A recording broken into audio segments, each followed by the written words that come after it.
Every human being has one common question. Where did we come from? Where do we come from?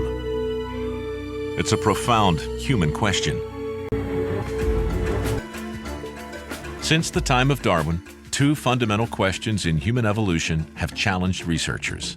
How and why our ancestors began to walk habitually on two legs.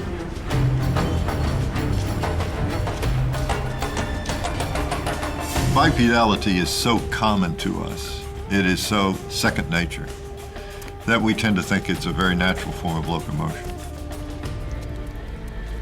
It is in fact a very strange and odd form of locomotion.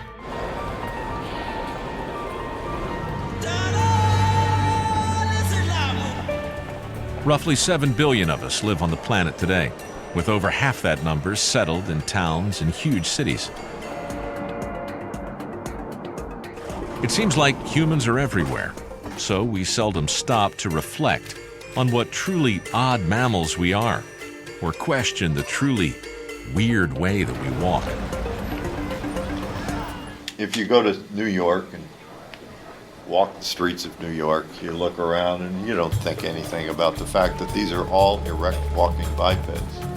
And yet, this form of locomotion is absolutely unique in the animal kingdom.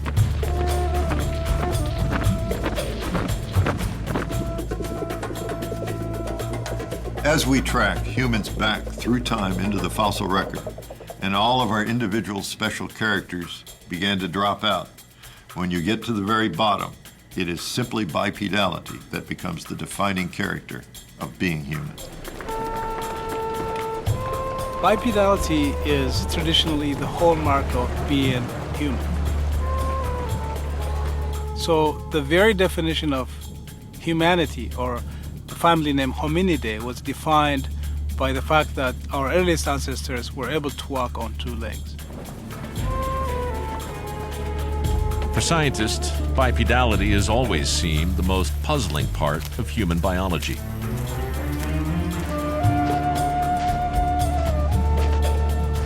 It's a terrible form of locomotion.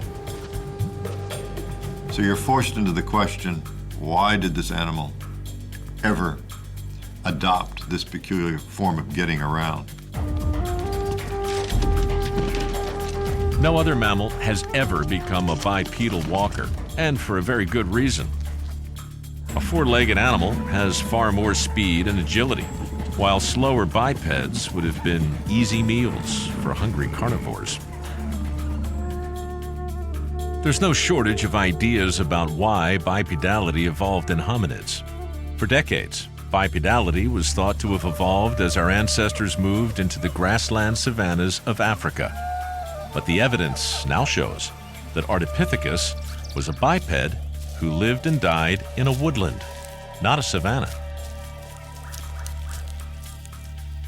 Most theories about walking on two legs have focused on a single, isolated advantage, like the ability to reach up and pick fruit, look over tall grass, or to stand up and adopt a threatening pose. Bipedality in and of itself could not solve any particular simple issue. It must have been part of a larger and more important adaptation. And that's the mystery of human evolution, is figuring out what that adaptation was. It's now clear that millions of years ago, bipedality did evolve in our African ancestors. So, walking upright must have provided some huge biological advantage for the earliest hominids. Bipedality was a positive that outweighed all the negatives. What advantage did it bring to our early ancestors?